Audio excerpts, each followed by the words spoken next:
예수님께서 3년 동안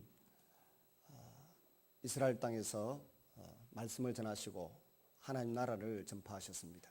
그리고 하나님 나라를 전파하시면서 그 하나님 나라가 실제로 우리 가운데 임했고 이루어지고 있다고 하는 것을 보여주는 증거로 죽은 자를 살리고 안전병기를 일으키시고 귀신을 쫓아내고 또 기문 자의 눈을 열고 기문 자의 귀를 열고 눈문 자의 눈을 여는 그런 이적을 많이 행하셨습니다. 근데 그 대부분의 이적을 갈릴리 지역에서 행했습니다. 3분의 2 정도를 갈릴리 지역에서 하나님 나라가 존재한다는 실제를 보여주셨습니다. 그 다음에 갈릴리 지역에서 3분의 2 정도 활동을 하셨지만 그 중에도 특별히 그 가브나움이라고 하는 동네에서 3분의 1을 또 하셨습니다. 왜 주님은 대부분의 사역을 70% 이상의 사역을 갈릴리에서 그리고 또 갈릴리 중에서도 가브나움에서 또 70%를 다 행했을까 궁금해야 됩니다.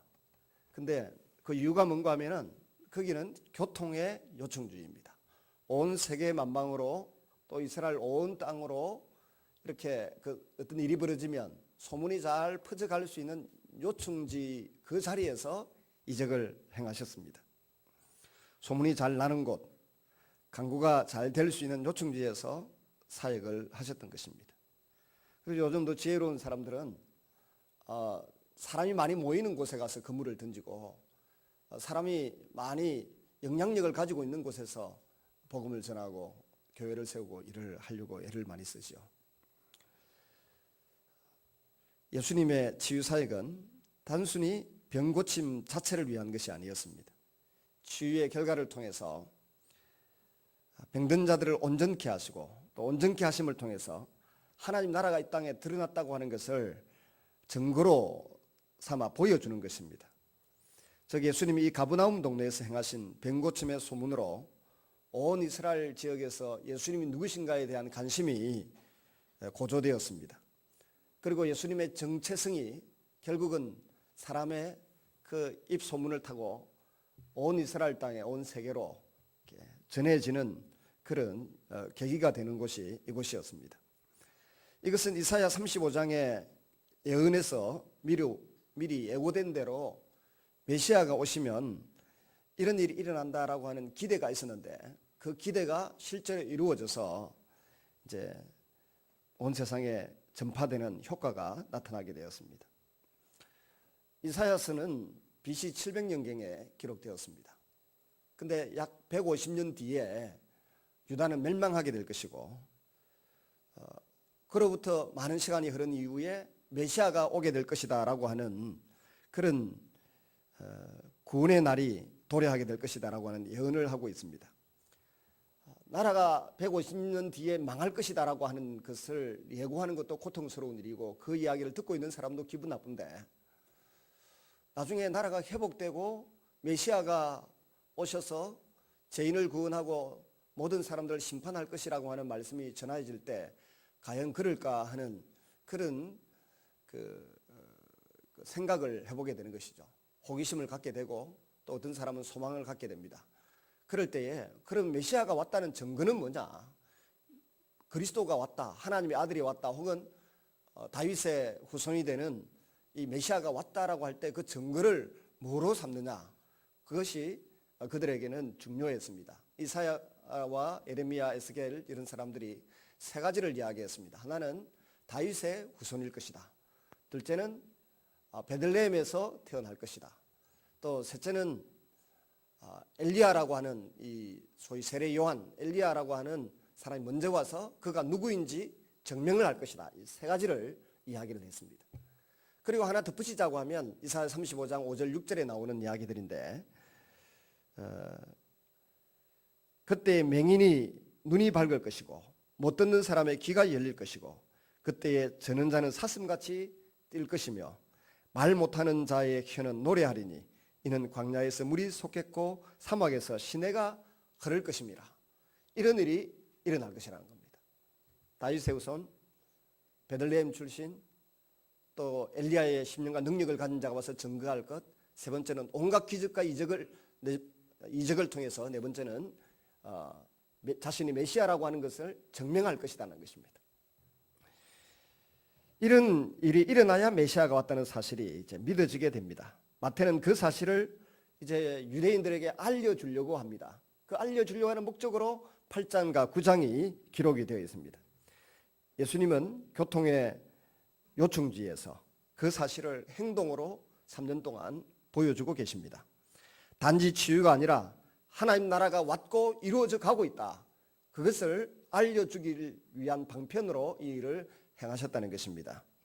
메시아가 왔다는 사실을 보여주고 있습니다. 그러면서 중요한 요점을 강조합니다. 오늘 2절에 보시면 침상에 누운 병자를 사람들이 데리고 오거늘 예수께서 그들의 믿음을 보시고 중풍병자에게 이르시되 작은 자야 안심하라 내 죄사함을 받았느니라. 여기 보시면 그들의 믿음을 보시고라고 하는 주님의 행동이 나옵니다.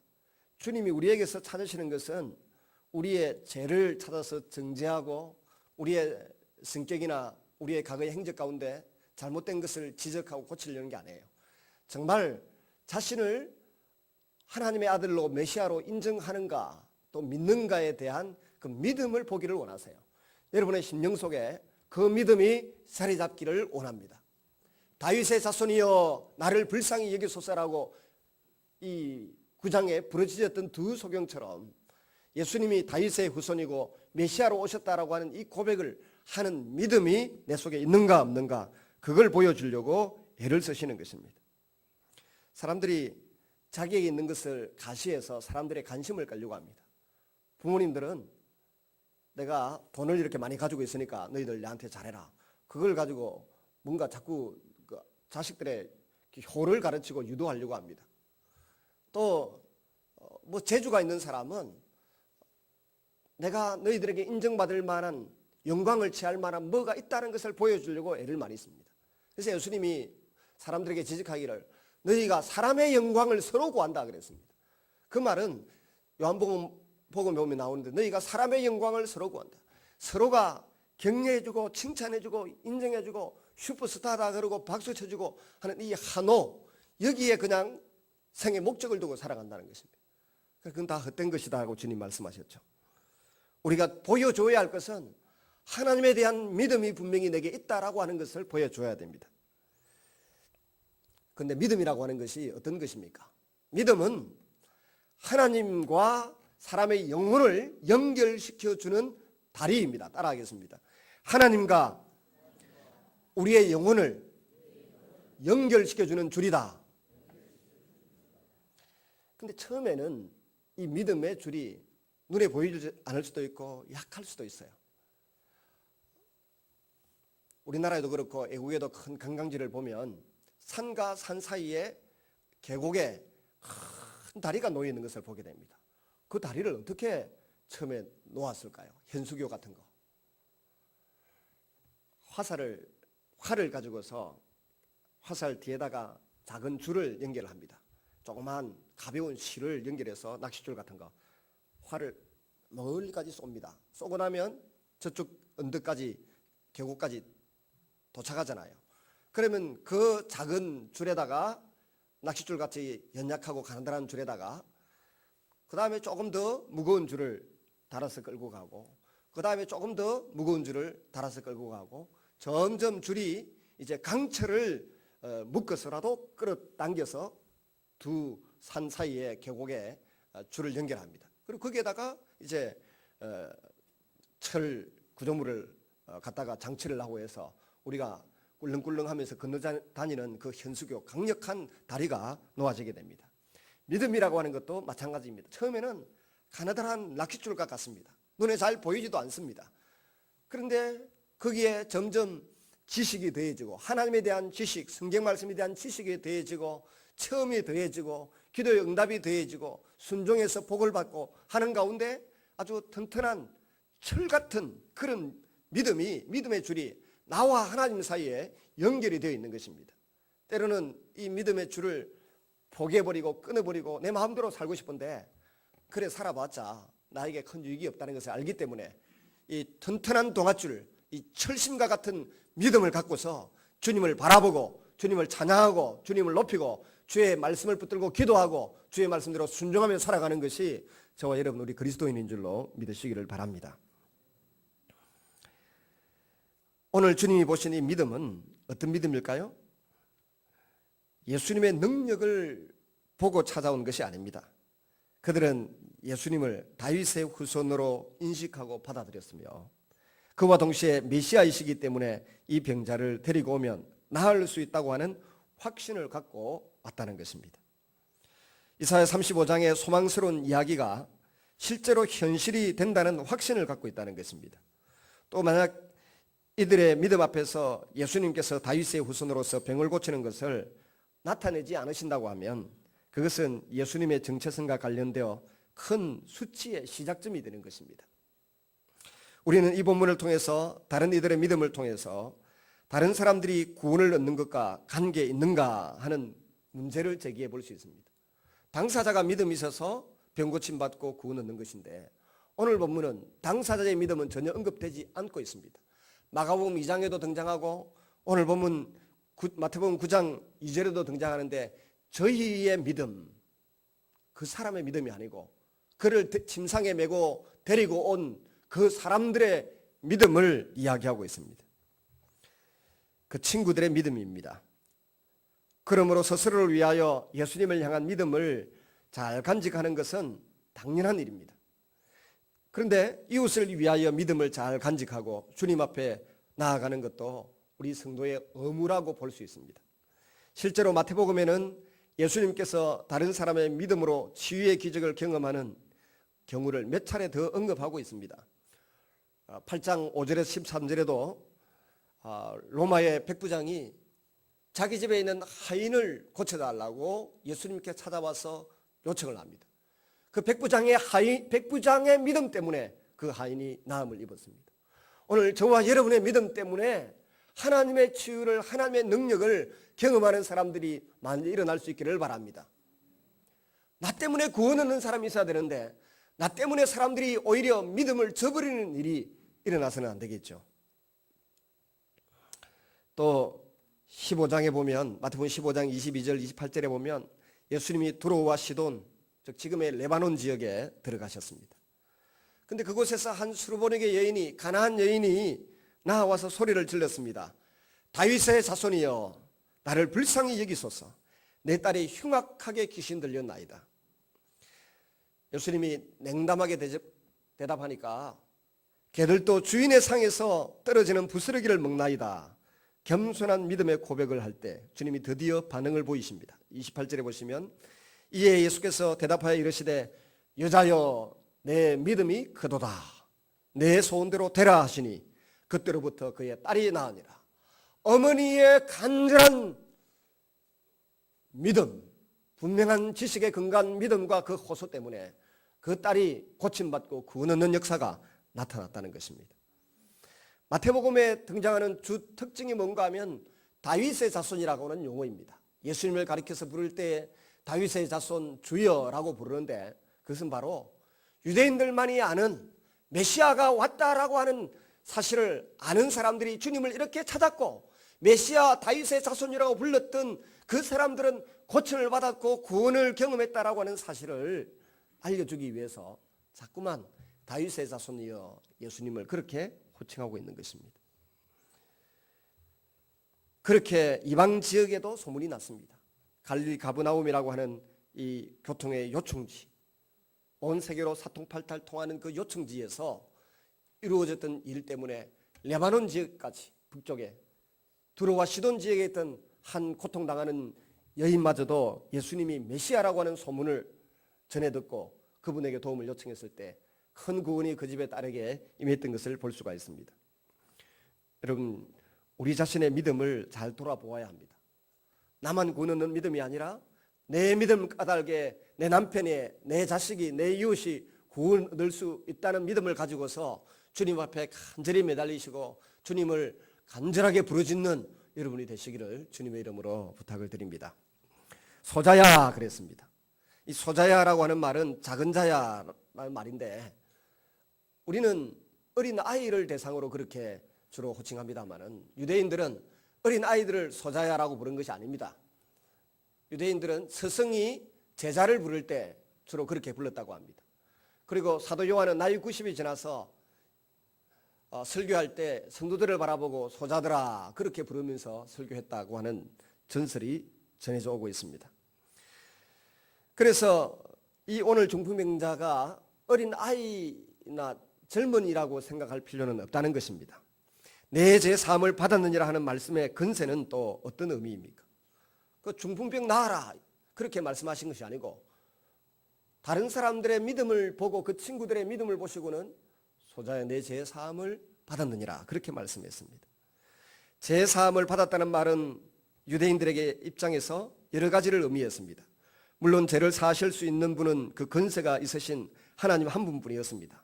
그렇지만 이 땅에서 예수님께서 당신의 사역과 관련하여 죄를 사하는 권세가 있는 것을 사람들에게 보여주고자 하셨습니다. 다음과 같은 히브리인들의 생각을 바탕으로 해서 주님은 이런 말씀을 하십니다. 성경시대의 히브리인들은 모든 질병의 근원은 죄와 교만 때문이라고 생각을 했습니다. 그러므로 질병을 갖고 있는 사람은 죄가 있다고 인식했습니다. 실제로 질병에 걸린 많은 사람들의 질병은 죄로 인식하고 있는 것을 성경에서 쉽게 찾아볼 수 있습니다. 그렇지만 예수님은 모든 약한 것과 병든 것을 또 질병을 고치는 일을 하십니다. 예수님께로만 나아가면 모든 질병과 약한 것들이 낫습니다. 결국 예수님은 죄가 없어지는 것과 같은 효과를 나타내시는 분입니다. 죄가 없다는 것은 온몸이 건강하다는 말이고 정상이 된다는 말입니다. 또한 히브리인들의 입장에서 하나님 앞에 설 수 있는 유일한 상태는 죄가 없는 때입니다. 다음과 같은 개념의 연결고리가 그러므로 만들어집니다. 죄 없다는 것은 질병이 없다는 말입니다. 질병이 없다는 말은 사람이 정상이 되었다는 말입니다. 정상이 되었다는 말은 하나님 앞에 설 수 있는 자격을 갖추었다는 말입니다. 하나님 앞에 설 수 있는 자격을 갖추었다는 말은 동시에 성전에 들어가서 예배할 자격을 갖추었다는 의미입니다. 예수님께서 병을 고치시면서 죄 사함을 받았다고 선포하시는 것은 당시의 히브리인들의 개념에서 보았을 때 그가 정상이 되었으며 이제는 하나님 앞에 나아갈 수 있는 상태가 되었다는 선포입니다. 예수님은 죄를 사하는 권세가 있다고 하는 것을 보여주기 위해서, 알려주기 위해서 이렇게 말씀하셨다고 분명히 말씀합니다. 근데 성경을 창세기부터 계시록까지 전체적으로 이렇게 살펴보면 사람의 질병이라고 하는 것이 여러 가지 원인이 있다는 것을 알게 됩니다. 요한복음 9장에는 하나님이 하시는 일, 하나님의 능력, 하나님의 영광을 드러내기 위해서 어릴 적부터 소경된 그런 치명적인 약점을 가진 사람들이 있었습니다. 그 사람은 부모의 죄 때문도 아니고 자신의 죄 때문도 아니었습니다. 그런가 하면 욥 같은 사람은 죄가 없어도 하나님의 복 주시고 상 주시기 위하여 테스트할 때 사단이 그를 공격해서 머리부터 발끝까지 온갖 피부병으로 고통당하고 질병에 시달리는 것도 보였습니다. 그 다음에 흉악하게 귀신 들렸던 사람들이 귀신이 떠나감으로 질병에서 완치되는 것을 보면 귀신도 질병의 한 원인이었다는 것을 볼 수가 있습니다. 현대에 와서 수많은 사람들이 생활 자세라든지 음식이라든지 생활이 잘못됨으로 습관이 잘못됨으로 온갖 질병에 걸려서 고통당하는 경우도 봅니다. 그러므로 우리는 단편적으로 질병을 바라보는 잘못은 피해야 됩니다. 그러나 오늘 본문과 관련해서 주님은 죄를 사하시고 병을 고치는 권세가 있는 것을 보여주시면서 하나님 나라가 임했다, 나타났다라고 하는 것을 강조하고 계십니다. 그런데 예수님의 이런 사제의 선언을 들은 서기관들은 속으로 말합니다. 이 사람이 하나님을 모독하는구나. 마가에 의하면 이런 서기관들의 판단 근거는 하나님 한 분 외에 누가 능히 죄를 사할 수 있겠는가, 그렇게 속으로 생각했다는 것입니다. 죄는 하나님만 용서할 수 있는데 예수님이 누구시기에 저렇게 다른 사람의 죄도 용서한다고 말씀하시는가, 이런 생각을 했다는 것입니다. 아마도 마태는 마가가 제시한 이런 이유를 전제하고 있는 것으로 보입니다. 그렇다고 하면 서기관들의 편결은 예수님의 선언이 갖는 의미를 명확하게 해줍니다. 곧 예수님께서 스스로 사제의 선언을 할 수 있는 신적인 권위를 가지신 분이심을 드러내 보여주셨다는 것입니다. 문제는 서기관들이 속으로 그런 판단을 하고 있는데 주님이 그들의 속에 있는 생각을 아셨다는 것입니다. 너희가 어찌하여 너희 마음속으로 악한 것들을 생각하느냐. 그런 판단 자체를 악한 것이라고 정죄하는 대목도 특이한 것입니다. 예수님을 대적하는 것은 하나님을 대적하는 것이고 따라서 그것은 악한 것이 될 수밖에 없습니다. 속으로 그렇게 마음을 먹는 것도 악한 것이고 죄가 된다는 것입니다. 그래서 우리는 내 속으로 오고 가는 생각과 마음을 하나님이 복 주시고 상 주실 만한 것으로 품기 위해서 노력을 해야 돼요. 내 속으로만 생각했다. 그것으로 무지하다. 그렇게 보기 어렵다는 것입니다. 그리고 예수님은 걸어가라고 하는 게 쉽겠느냐, 제 사함을 받았느니라고 하는 것이 쉽겠느냐. 이 말의 질문의 뜻은 뭡니까? 걸어가라 하고 하는 게 훨씬 쉽다는 겁니다. 죄를 사함 받았느니라, 이 말은 아무나 할 수 있는 것도 아니고 누구나 할 수 있는 것도 아니라는 것입니다. 사람이 할 수 있는 일이 아니라는 것입니다. 그건 하나님만이 하실 수 있는 어려운 일이라는 것입니다. 그래서 주님이 땅에서 죄를 용서하는 권위를 가지고 있음을 너희가 알도록 하겠다는 목적을 나타내 보여주셨다는 것입니다. 주님의 사제 선언과 함께 그 중풍병은 깨끗이 치유함을 받았습니다. 이것을 통해서 사람들은 이것이 하나님께로부터 왔다고 하는 것을 재확인하게 되었습니다. 이런 놀라운 일을 목격한 사람들은 일반적으로 볼 수 없는 일을 경험한 것입니다. 예수님께서 행하신 권능은 단순한 기적이 아니라 메시아가 와서 나타내는 행위였다고 하는 것이 증명되고 있다. 유대인들아 알아라. 한번 읽어봐라. 조사를 해봐라. 그렇게 지금 마태는 이 대목을 기록하면서 의도하고 있는 것입니다. 그 다음에는 세리를 부르시고 그들과 함께 식사하는 예수님의 모습이 나타납니다. 그 당시에 립이라고 하는 로마 역사가가 있었는데, 로마 역사가는 세리가 있는 곳에는 법이 존재하지 않았고 돈을 내야 하는 사람에게는 자유가 존재하지 않았다. 그러니까 세리는 무법천지로 그냥 쫓아다니면서 일을 저지르고 다녔다는 것입니다. 원래 어떤 나라가 다른 나라를 침공하는 목적은 뭡니까? 그 땅의 모든 부존 자원을 다 강탈하고 빼앗기 위해서입니다. 그것으로 끝내는 것이 아니라 자신들이 힘을 가지고 있는 기간 동안 끊임없이 조공 아니면 세금을 바치라는 것입니다.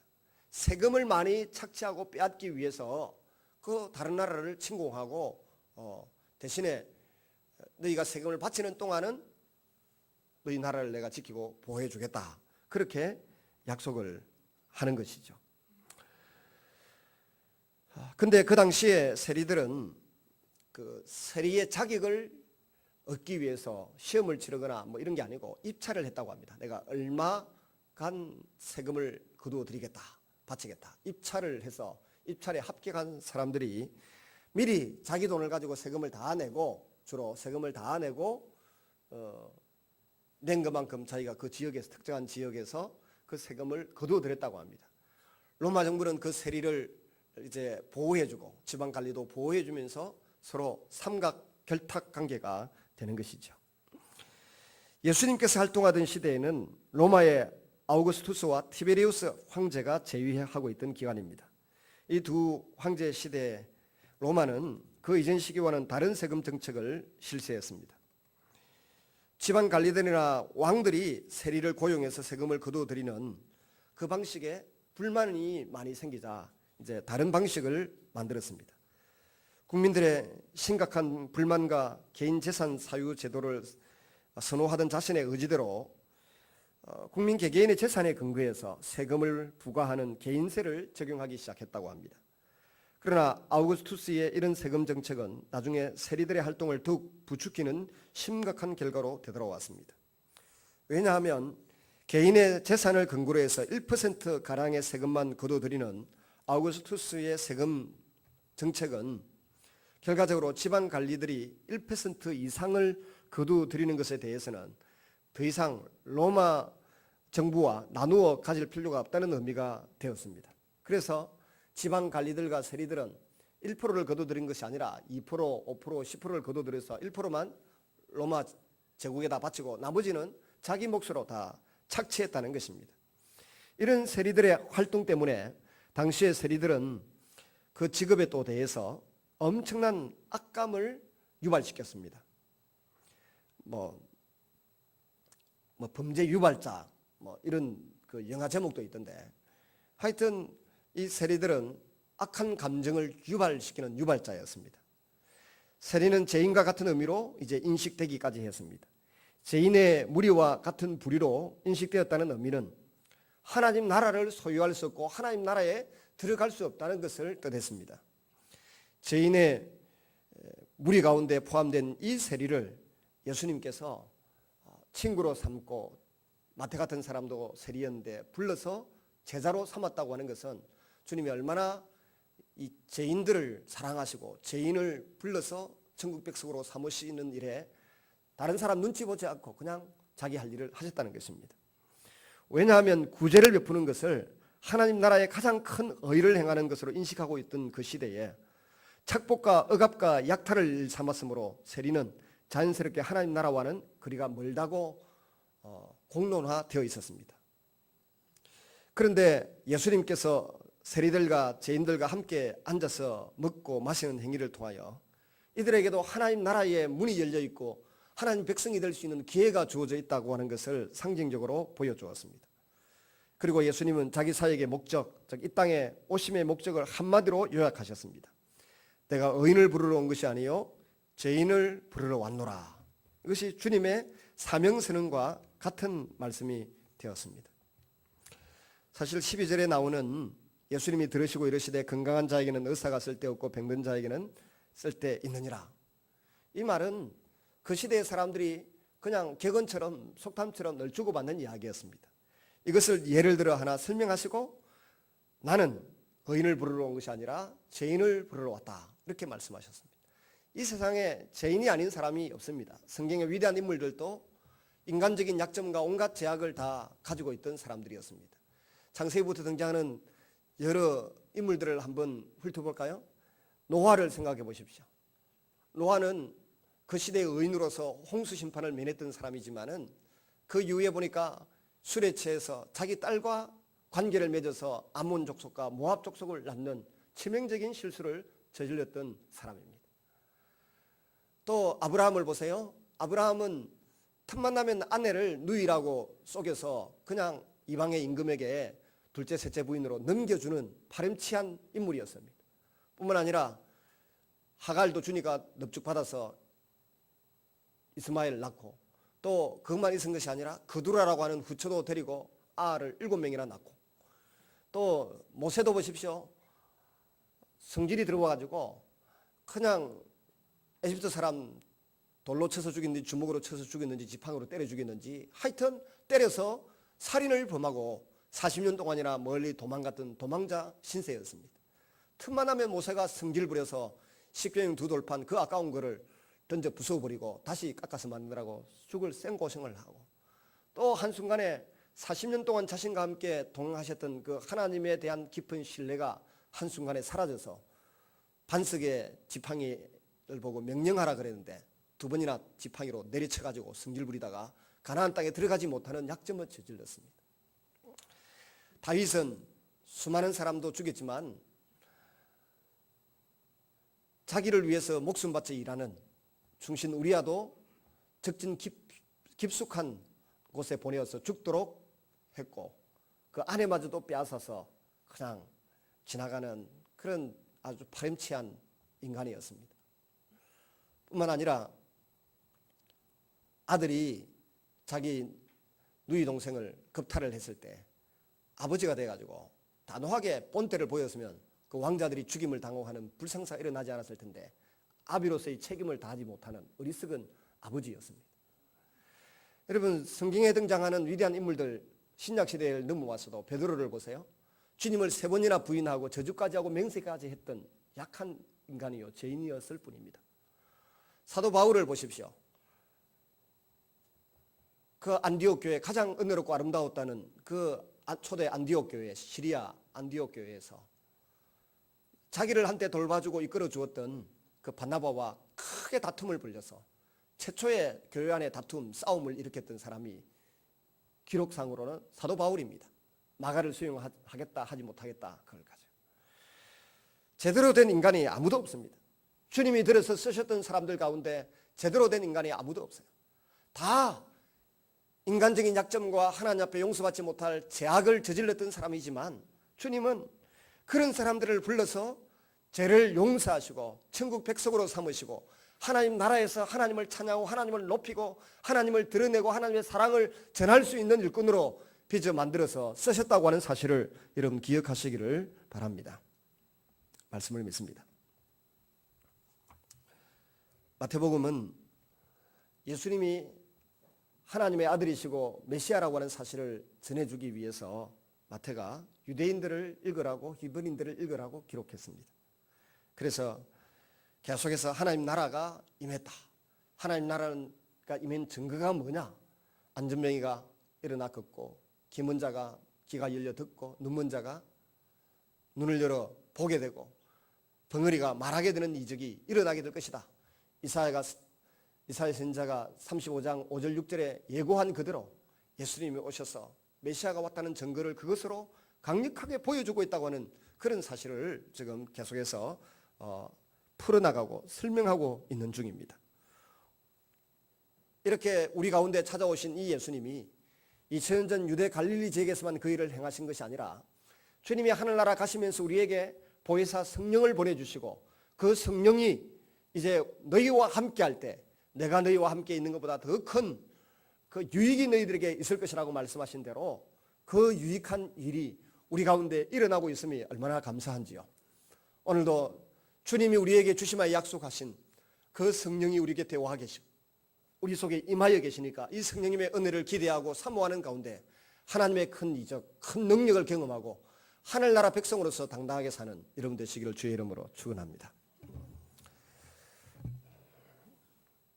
같이 찬양하겠습니다. 268장 찬양하겠습니다.